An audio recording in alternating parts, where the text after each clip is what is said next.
mukha. Ano ba yan?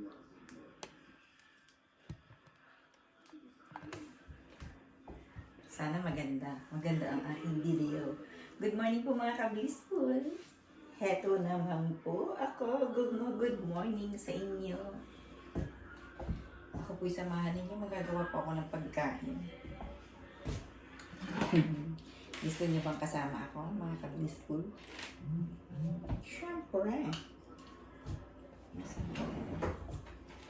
Dapat siguro meron window lights. Lights. Kasi yung mga ilaw po dito, mga dim light. Kailangan pong palitan.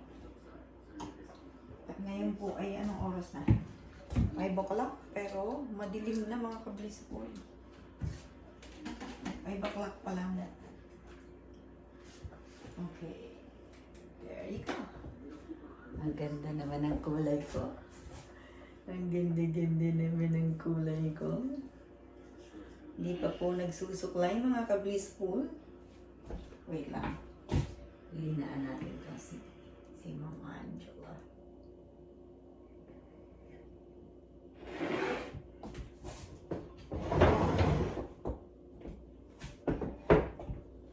Napakaputi naman ang mukha ko.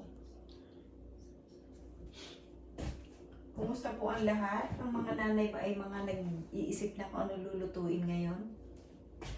Ako po ay patulog na, maya-maya. Pero, gusto ko po kayo makausap. Dahil, alam niyo po ba, na malapit na tayo. Malapit na po tayo sa katotohanan.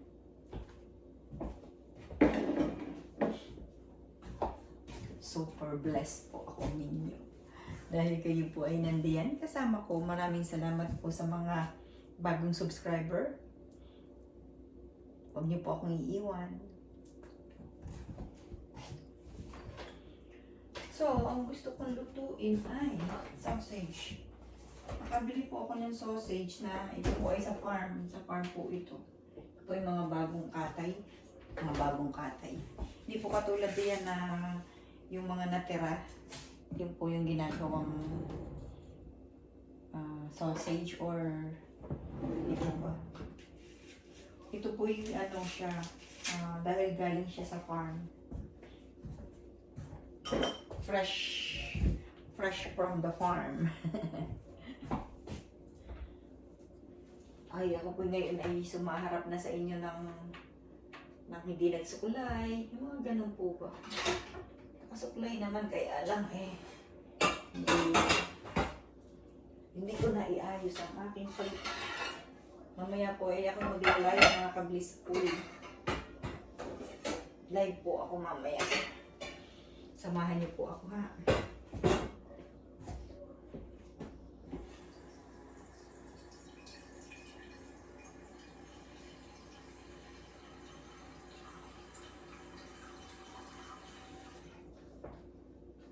Nawa po ang mga nanay ay may mga naiisip ng lutuin, ng tanghalian.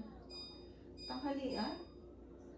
So, 9 o'clock na po diyan sa inyo. Habang ginagawa ko po itong film na to, 9 o'clock na po diyan, di po ba? Grabe naman ako, nakatakin. Nakatakin po ako. Siyempre, ano po ba ang inyong adhikain pag po kayo nagbibihis? Para po ba sa ibang tao, para sa inyong sarili? Ako po kasi para po sa sarili ko. Kung bakit ako nagbibihis, kung ano yung feel kong suotin, yung po susuotin ko mga ka-blissful. Hindi ko piniplis ang iba. Kayo po. Siyempre, sinasaalang-alang po natin ano ba pupuntahan natin? Ano po ba? Baka naman tayo ay pupunta sa mainit pero tayo naka-long sleeve. Yun po yung gano'n. Ibig ko po sabihin. Pero, ang tama po para sa akin is nagbibihis po ako kung ano yung gusto ko. Basta yun ang kung ano yung gusto ko. Bahala na po yung titingin sa akin. Hindi po ba? Hindi po ba? Ganun po ba rin kayo, mga kablis ko? So, ayun, lalambutin ko lang po itong hotdog, itong sausage, and magluluto po ako ng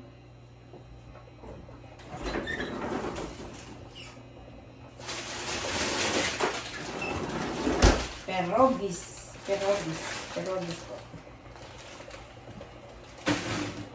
Pero konti-konti lang po yung makakain ko dyan, mga kablis ko.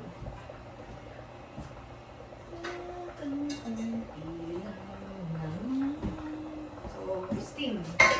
Ako na sa ilalim ang sausage. Steam ang perogis.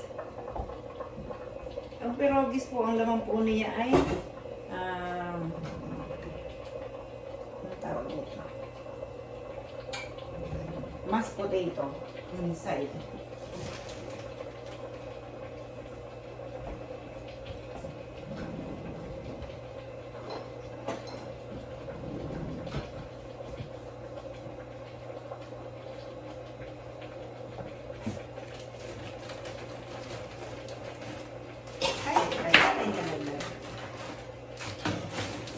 Wash na lang natin. Wash na lang. Vlog.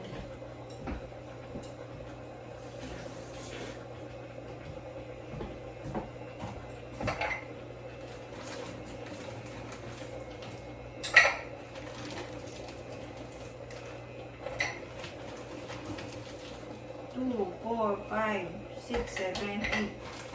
May bilang. 9, 10. And then 5.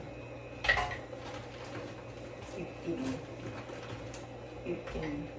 Ganito po ang tsura niya, ang mga kablis. So, isang lutuan, nasa ilalim sa sausage and ang perogis ay nasa ibabaw. So, maruluto po siya na yung isa.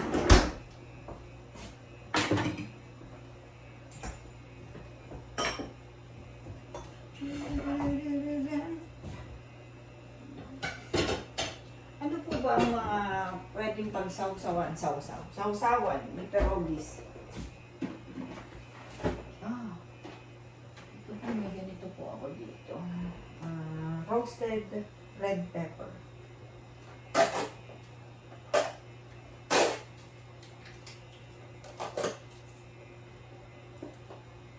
Pwede rin po ang hummus. Is that hummus?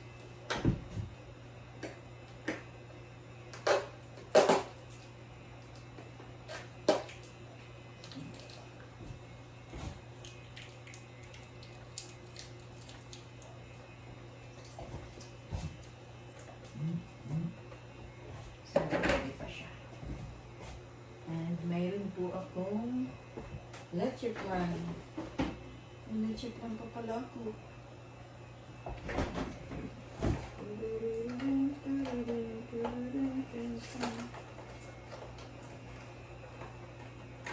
Okay. Maya-maya pa po ito yung mga pag-use ko. Siguro na ako na. And then,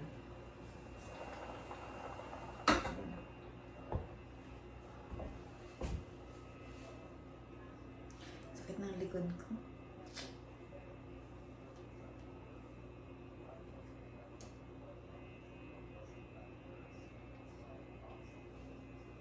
Dami kong ilaw. Para akong artistahin. Artistahin na ba talaga? So, ayun. Yun ang gagawin ko ay mamaya pa naman po ako kakain, mga kablis po. And bala ko po ay mag-aral muna kasi kuha po ako ng exam, ng driving exam. And then, soon, maybe this week po or next week, pagpunta ko po sa city, mag-rewritten exam po ako. Di ba sabi, huwag daw sabihin kung ano yung mga gagawin mo. Well, alam ko po na ako'y gagabayan ng Diyos. At kung ako po ay talagang papasa, papasa po ako. Hindi po ba? Wala namang ganun, di po ba? Ang sa akin po, humingi po ako ng gabay sa Diyos at yun po ang tama para sa akin. Yun po kasing iba, or may mga pamahiin, di ba? Ang alam ko sa buhay, lahat ibinibigay ng Diyos kung yun ay para sa akin. At pag hindi yun para sa akin, tinatanggal niya ako doon ng mabilisan or pinapalo niya ako doon. I accept ko naman po kasi ako po sa buhay ko po, ako po yung naghahanap ng opportunities. Hindi po ako i-stop hanggat hindi po ako nagtatagumpay. Kahit saan man siyang step na iginagabay po sa akin ng Diyos. Pag sinasabi sa akin ng Diyos na, umalis ka na dyan. Magpahinga ka muna. Hindi ito ang the right time para sa iyo. Okay? So, pinipray ko po at alam ko po kung ano yung sinasabi sa akin ng Panginoon. Ang ating pong Diyos. Sino po ba ang ating Diyos? Ang ibinigay po sa atin ng ating Ama ay si Jesus Christ. Siya po ang tumubo sa lahat ng ating mga pagkakasala. Ang biro mo, binigay niya sa atin ang kanyang anak. That's amazing. So, always asking for the guide. Di ba ba? Well, nakikipag-usap ako, nagluluto ako in one time, right? So, kanina po akala ko makakapunta ako ng bayan. Makapunta ako ng city. Pero hindi nga po nangyari. Natulog na lang po ako. And then pagkagising ko po, naligo. And ngayon po, nagluluto ng tanghalian at hapunan. In one. isang beses lang po. Agahan. And then tanghalian at hapunan. Isa lang. So, 2 beses lang po ako kumakain. Minsan isa nga lang po. Di ba? Alam niyo po ba na hindi pala, wait lang po. May sasabihin lang po ako. Di po ba yung po kasing lola ko, sa mother side at saka sa father side, na nung po bata pa ako, lagi silang nakaduster. Nakaduster. Alam niyo po, di po ba alam niyo yung duster? Yung pong kalimitan sa may edad na nakaduster na lang. Pero tama po ba iyon para sa inyo? Ako po hindi.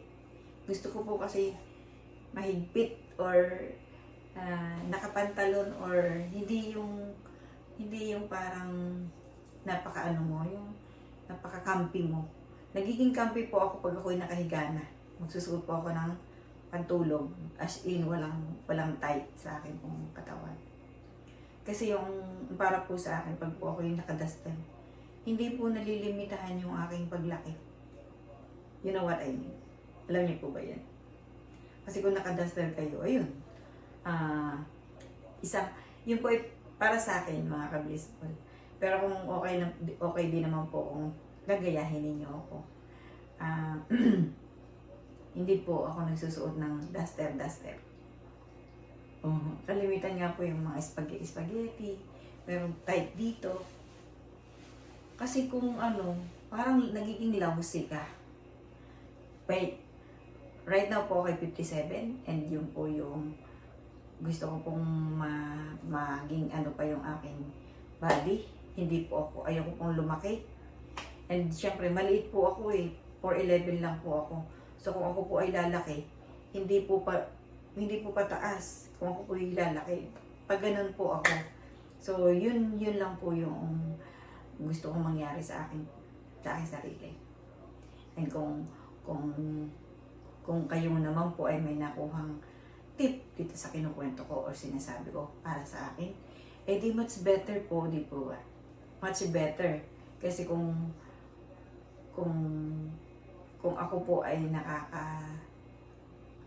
hindi nakakadagdag doon po sa inyong pang-araw-araw na buhay, di naman po akong napapanood niyo pa ako, di po ba? So, para po sa akin ay yun. Yeah. Makikita po ninyo na lagi po akong maayos ang aking. Kasi po parang pagka ako po hindi nakaayos yung mukha ko, tanong niyo po sa ate ko, ganun po talaga ako. Since then, lagi po akong sa umaga inaayos ko po muna yung sarili ko. Bago ang lahat. Bago po ako makagawa ng kape. Ako po muna galing sa CR at inayos ko po muna ng sarili ko. Di po ba, dapat ay unahin natin ang sarili natin. Kasi sino po magmamahal sa atin? Alam niyo po ba na, totoo po na pag hindi ninyo minahal ang sarili ninyo, walang magmamahal sa inyo. So, bakit kaya ganun ano? Pag nakikitang losyang kayo, para kayong, kunyari kayo po ay nanay, tapos kayo losyang, parang, I don't know, pero, para po sa akin, kung maayos ako, maayos ang lahat. Naku, napunta na naman po kung saan-saan mga ka-blissful. Di para pong para pong yung bahay. Ang bahay po natin mga nanay. Di po pa pag nalinis na natin ang ating sahig, parang malinis na po lahat, di po ba? Sahig pa lang siya. Eh, lalo na po kung ang iyong bahay or ang iyong lugar is ang dami-dami mga scattered na gamit, nakakalat ng mga gamit. Para ang gulo ng utak mo, ano po? Ano po mga ka-blissful? Tama po ba ako? O baka para ako naman ay nasasabi ko lang dahil wala akong mga maliliit na anak, wala akong anak na kasama. Pero yes, kahit po nung mga kasama ko pa yung mga anak ko, hindi po ako natutulog ng madumi ang bahay. Sorry. Kasi ganun po talaga ako.